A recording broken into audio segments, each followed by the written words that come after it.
link for everyone. And there we go. Right, let me just quickly paste this in so that everyone who's currently on the other channel. Meanwhile, just to let you know, my name's Claudia. It's so lovely to see you. I'm a nutritional therapist and eating psychology coach with nearly 18 and a half years clinical experience. I lecture at the British College of Nutrition. Let me just say, please join me on the other link. So sorry. Okay. Right. Here we are. Hello, hello. Welcome, welcome.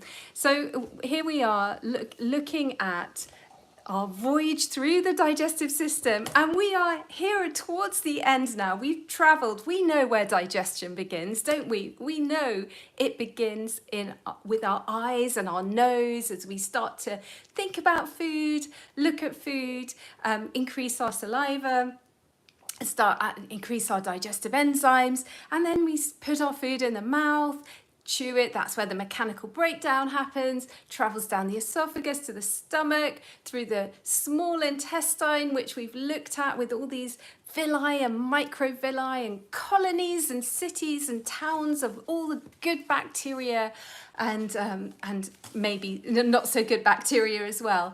And then today, here we are at the colon, the large intestine. So this is where we think it's a lovely, when we look at textbooks, it just looks like this sort of upside down U, doesn't it? And it all looks very smooth. The truth is it can be quite gnarly, it can get a bit twisted. And what happens is the fecal matter arrives from the small intestine through this part of this like trapdoor called the ileocecal valve. And if the fecal matter travels too quickly through the colon, then we end up with diarrhea. It's very watery, isn't it? And very loose. If we're constipated, then it can be the reverse. It can be very dry and difficult and painful to pass. And this is because the colon is surrounded by hundreds of blood vessels. Now, these blood vessels, they absorb water, fluid back. They absorb cholesterol, toxins, hormones, all the things that, a lot of the things that our bodies are trying to excrete if the transit time is too slow, if it's taking too long in the colon, these things can get reabsorbed back into the body. So actually being constipated isn't very helpful in terms of cholesterol levels, in terms of our hormone balance. Did you know? So it's very, very important. You know, in terms of bowel movements, this has been recognized for centuries upon centuries. The pharaohs had someone who was assigned, whose job title was guardian of the royal bowel movement. How about that? Who's also known as the shepherd of the anus. I mean, it's truly a vital sign of how well the body is functioning, how our elimination is going. I know it's been a taboo subject. I know it's difficult to talk about. People get embarrassed. It's something that I talk about most days with my clients in one guise or another. We're talking about, often we talk consistency. And obviously I can't share my screen with you to show you today, but you could look up the Bristol stool chart if you wanted to look at consistency of bowel movements and just check that it's okay. So ideally, we're looking for toothpaste, basically toothpaste or sort of slight, formed.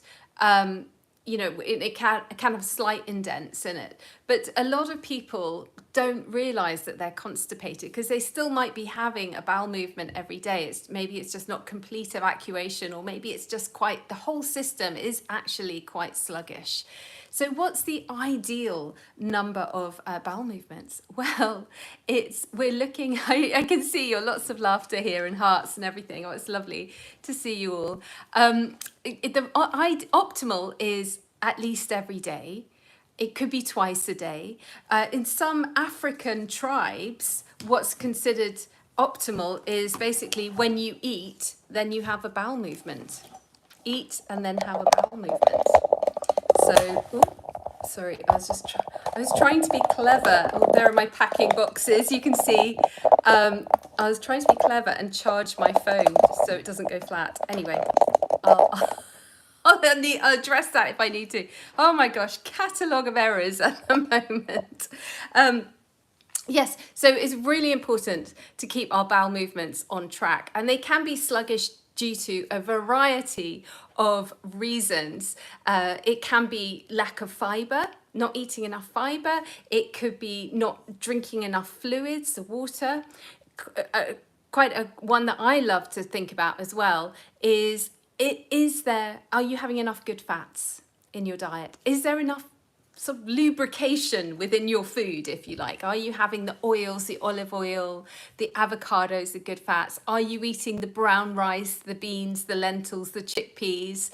Have you got enough water? Are you drinking enough fluids? These are all really, really important to keep the bowel movements going. And we know that fiber is absolutely an indication of longevity. We know that populations who eat more fiber live longer. It's fact, undisputed, and this is large scale population studies.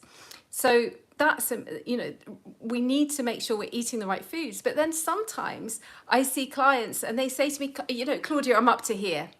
I'm absolutely up to here with fiber. I eat my oats, I have my, my brown rice, I'm drinking water, and I'm so constipated. And sometimes it can be other causes. Sometimes it can be sluggish peristalsis. So peristalsis is the muscular movement of the colon. So it's literally squeezing as it goes through, and the colon, it moves. So your colon as it moves, it goes really, this is really important, it goes from your right hip along to your left hip. And there's a lot we can do to help support this peristalsis, this mechanical contraction of the muscles, and that is abdominal massage.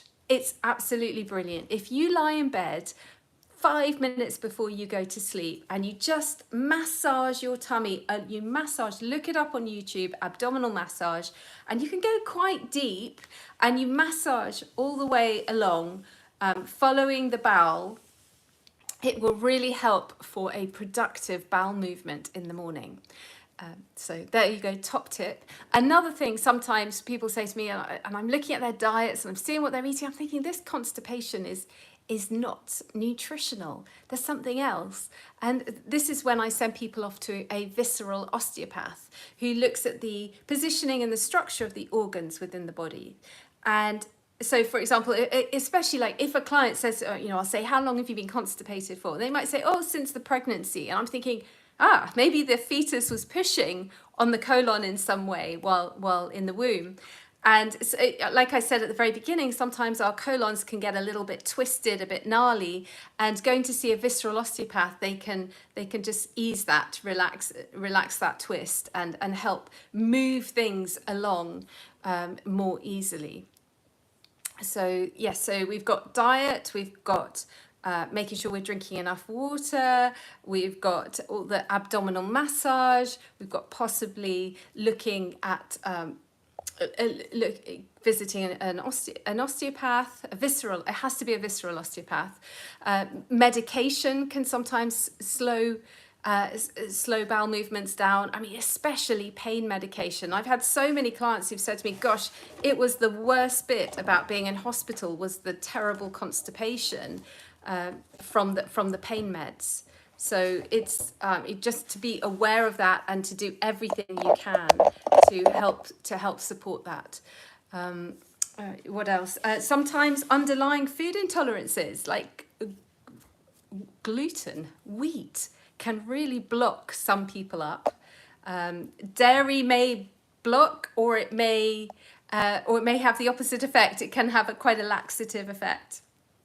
So sometimes it's down to lack of bacterial diversity. So when we think about our microbiome, we think of all the good bacteria. But did you know that our stool is actually 1/3 bacteria? And so when we increase our bacterial diversity in our diet, so we eat more fermented foods, we maybe take a course of probiotics, the idea is that we will increase the bulk of the stool as well as a knock-on effect. It's not the main thing we're going for, but it does have an added bonus. And then by increasing the bulk of the stool, it should help with the motility of it. It should help get it moving. The exercise can be very helpful for that. Hypothyroidism is a condition that can be associated with just sluggishness in general, including of the bowel. So making sure that you've got good fibre in the morning, so you could have your oats, for example, with ground flax seeds, other nut seeds, and then add some prunes. Please add some prunes, because the prunes are so helpful for the bowels, but also they're so brilliant for the bone density, for making sure we've got our bone density. So that was what I wanted to say about constipation.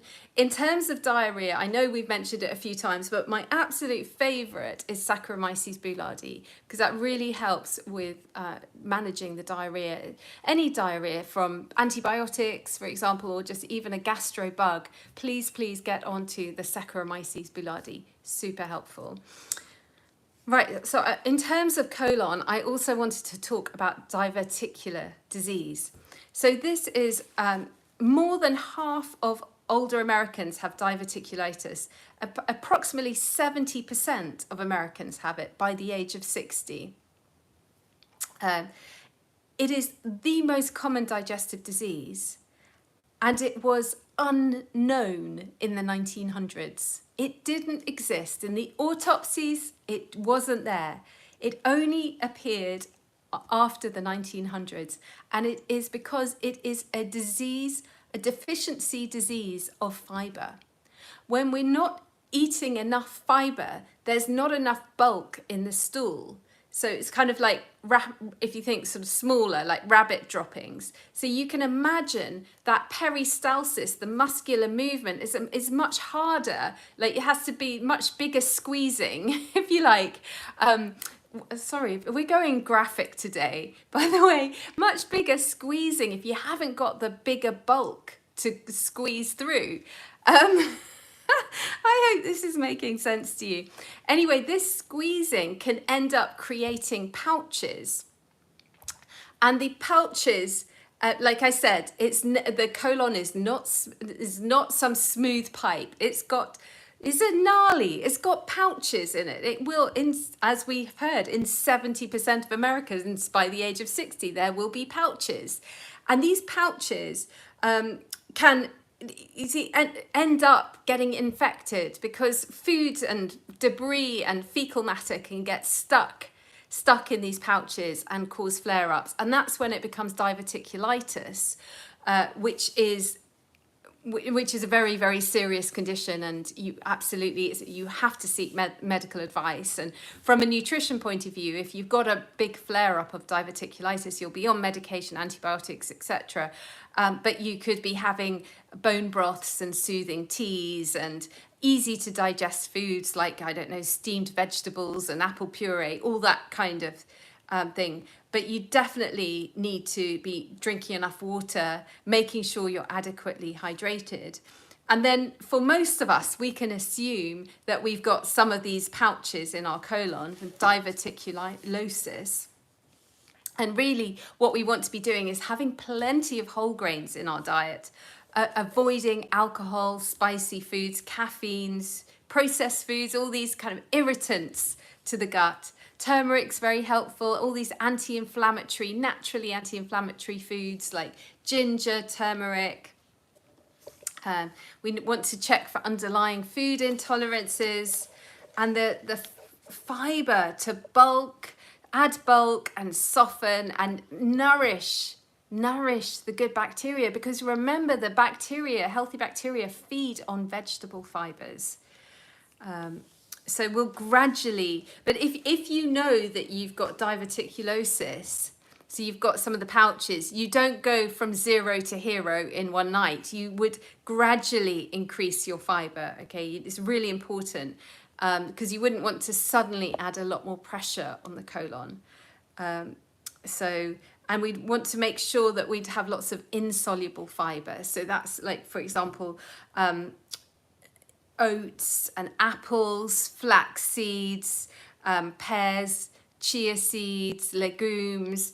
They all allow this sort of, they have especially the flax, they have sort of what's known as a mucinogenic effect, where they sort of gel-like, which helps slow digestion, allows for greater assimilation of nutrients through the digestive tract, and can be very helpful.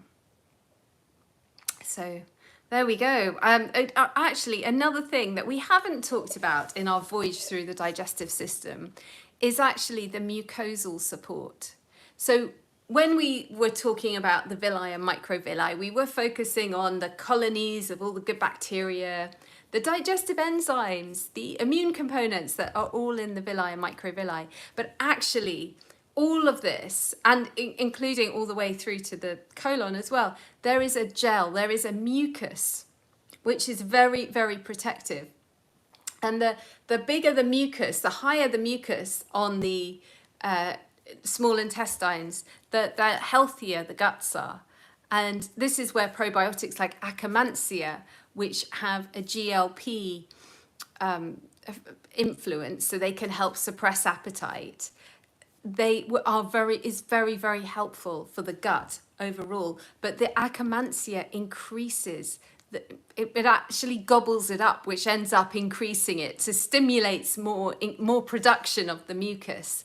So very, very helpful to think of the mucosal support. And this is Akkermansia, is also the secretory IgA in the Saccharomyces boulardii. So secretory IgA is the immunity of the gut, really, and Saccharomyces boulardii increases that. Other things like aloe vera, slippery elm, they can be very helpful. I know aloe vera juice is I mean, when I used to live in Spain, we used to buy it in big brown glass bottles in Aldi, shops like Aldi. But, you know, because otherwise in the health stores, it's so expensive, isn't it, to get aloe vera. But it can be incredibly helpful. And for some of my clients who've had IBS, it's the one thing that's made a huge difference for them. I mean, last week we talked all about IBS and we talked about different underlying causes. And as I said, it's different for each and every single person. So for some people, it's about mucosal support. So, hi Jenny, good to see you. Is Biocult dairy base not good for dairy intolerance? No, Biocult contains dairy. So if you know that you're dairy intolerant, I would go to the health store and look for another one and just ask which ones there don't have the dairy. So I'm just, Optibac are usually really good. So, but just see what's available. Always try and get broad spectrum, so lots of different strains if possible. But there are. Hello. Oh, hi, Regine. You're new. Welcome, welcome.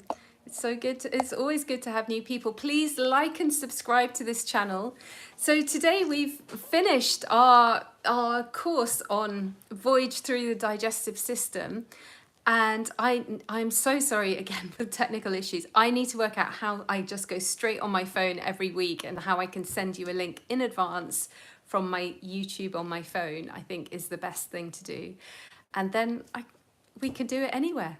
You know, when I'm moving, maybe we could, catch up every Friday. So let me know if you've got any requests for topics. Please put it in the chat. What would you like to talk about next week? Oh wow, Chandan, hi from India. Let me know if you've got any topics you'd like to cover.